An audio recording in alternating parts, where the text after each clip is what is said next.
ইউনিভার্সিটিতে কি কি ধরনের স্টুডেন্ট জব পাওয়া যেতে পারে, এবং সেগুলো হচ্ছে যেটাকে আমরা হিভি বলি।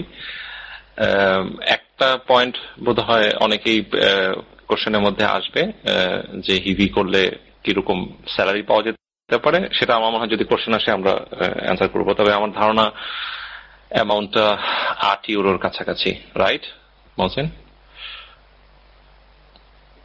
এটা হলো ইনস্টিটিউটের উপরে ভেরি করবে। যেমন আমি ফ্রাউনহোফারে কাজ করলে 12 পয়েন্ট সামথিং পাই, কিন্তু ইউনিভার্সিটিতে কাজ করলে একটু কম পাওয়া যায়। ওকে, রাসেল, হ্যাঁ, সো 8 থেকে €12। ওকে, ফাইন। সো জাস্ট আমি এটা এই জন্য বলতেছিলাম যে আমি নেক্সট পয়েন্টটা হচ্ছে যে স্টুডেন্ট জব পাওয়া যায় কোম্পানিগুলোতেও,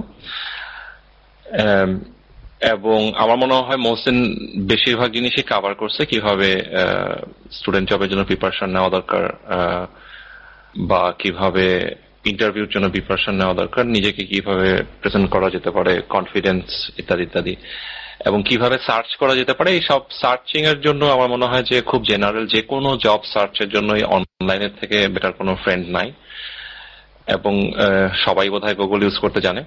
সো কোম্পানিতে স্টুডেন্ট জব করার কালচারটা আমাদের স্টুডেন্টদের মধ্যে আমি খুব বেশি দেখি নাই।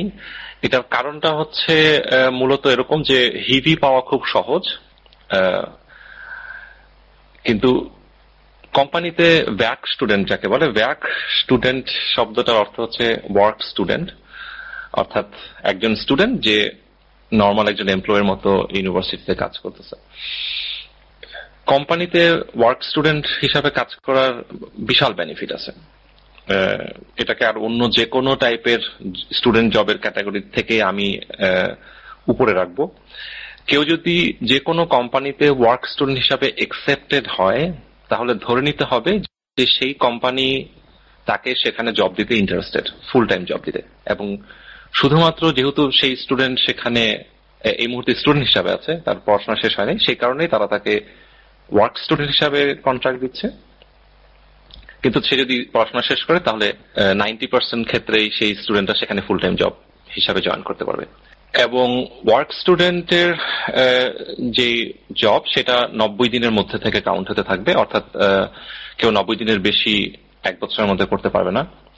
সাধারণত কোম্পানিগুলোতে সপ্তাহে 20 ঘন্টার মতো কন্ট্রাক্ট পাওয়া যায়, 10 থেকে 20 ঘন্টা, ডিপেন্ডস কে কতটুকু কাজের লোড নিতে পারে। জার্মান ল্যাঙ্গুয়েজটা সেখানে অনেক ক্ষেত্রে ইম্পর্টেন্ট হতে পারে। এখানে জার্মানিতে কিছু কিছু কোম্পানি আছে যেখানে ইংরেজি ল্যাঙ্গুয়েজ হিসাবে ইউজ হয়, কিন্তু সবারই এটা মাথায় রাখা উচিত যে জার্মানিতে 80%-90% কোম্পানি, আমি বলবো 90 থেকে 95% কোম্পানি যেগুলি জার্মানিতে বেসড, তারা সাধারণত ইন্টারনাল কমিউনিকেশনের জন্য শুধুমাত্র জার্মান ল্যাঙ্গুয়েজ ইউজ করে এবং জার্মান ল্যাঙ্গুয়েজে কথা বলতেই বেশি প্রেফার করে।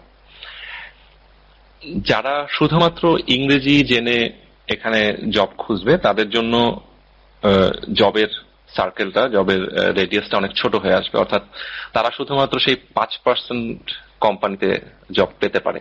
আর যারা এই ল্যাঙ্গুয়েজটা ঠিক মতো দখল রাখবে তাদের জন্য জব মার্কেটটা অনেক অনেক বেশি বড়। তো যাই হোক, স্টুডেন্ট জব হিসাবে কোম্পানিতে জব খোঁজার জন্য যেটা করতে হবে সেটা হচ্ছে যেই শহরই থাকে না কেন, ইভেন কেউ ইচ্ছা করলে আশেপাশের বা দূরের একটা শহরে গিয়েও স্টুডেন্ট জব করতে পারে যদি সামার ভ্যাকেশন হয়। ওয়ার্ক স্টুডেন্ট কিওয়ার্ডটা ইউজ করে গুগলে যদি কেউ সার্চ করে তাহলে এনাফ আমি বলবো। এবং কেউ যদি সার্টেন একটা শহরে জব খুঁজতে চায় কিংবা সার্টেন একটা কোম্পানিতে জব খুঁজতে চায় তাহলে শুধুমাত্র ওয়ার্ক স্টুডেন্ট শব্দটা কিওয়ার্ড এবং সেই কোম্পানির নাম, ফর এক্সাম্পল আমি BMW তে জব খুঁজতে চাই বা ডাইমলার ক্রাইসলারে কিংবা মার্সিডিজ বেঞ্জ কিংবা বশ, এরকম হাজার হাজার কোম্পানির নাম পাওয়া যাবে। একটু গুগলে শহরের পক্ষ থেকে সেই শহরের মধ্যে যত ধরনের টেকনোলজিক্যাল কোম্পানি আছে তাদের একটা লিস্ট তৈরি করা থাকে। প্রতিটা শহর নিজের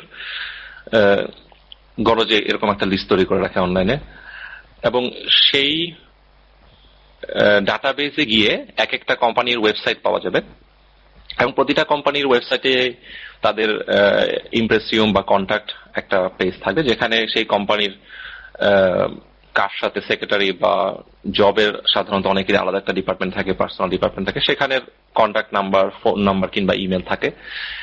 এবং যারা যেগুলি বড় বড় কোম্পানি সেগুলো সাধারণত নিজস্ব একটা ইলেকট্রনিক জব অ্যাপ্লিকেশনের ফরম্যাট তৈরি করা থাকে। তো সেগুলাকে আমরা ইচ্ছা করলে সরাসরি অ্যাপ্লাই করা সম্ভব।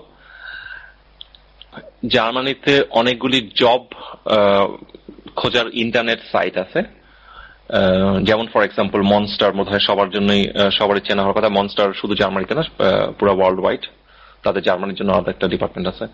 ওয়ার্ক স্টুডেন্ট বা ওয়ার্ক স্টুডেন্টের জন্য আমি সবাইকেই অনুপ্রাণিত করব, বা এটা খুবই একটা পজিটিভ জিনিস। সবাই চেষ্টা করা উচিত স্টুডেন্ট থাকা অবস্থায় ওয়ার্ক স্টুডেন্ট করার জন্য।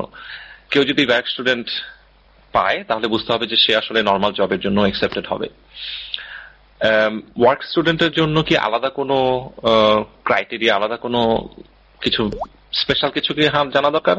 না, আমি মনে করি যে একজন ছাত্র যে নর্মাল হিবি করতে যাচ্ছে, ওয়ার্ক স্টুডেন্ট করতে গিয়েও তার একই ধরনের প্রোগ্রামিং নলেজ কিংবা একই ধরনের স্কিলগুলি থাকা উচিত।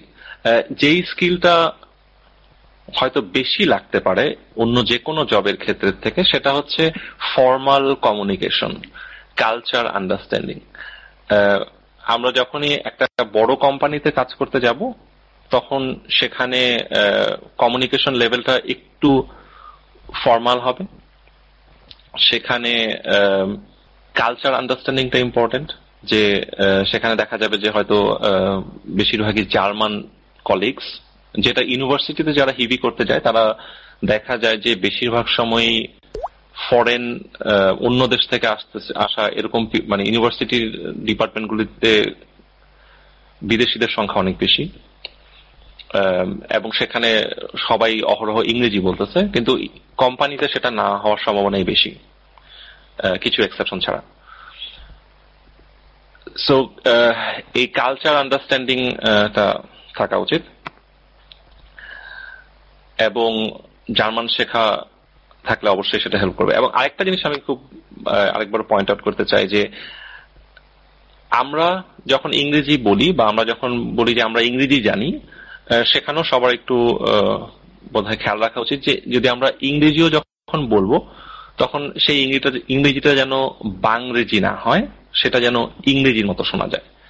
অর্থাৎ এখানে ইংরেজি অ্যাকসেন্টটা সবাই একটু বোধহয় খেয়াল করে দেখতে পারে যে আমাদের ইংরেজির অ্যাকসেন্টটা ক্লিয়ার কিনা। আমরা যখন ইংরেজি বলি তখন আমরা বাক্যগুলা ঠিক মতো গঠন করি কিনা, এই জিনিসগুলি কিন্তু ইন্টারভিউর জন্য একটা ভাইটাল পয়েন্ট।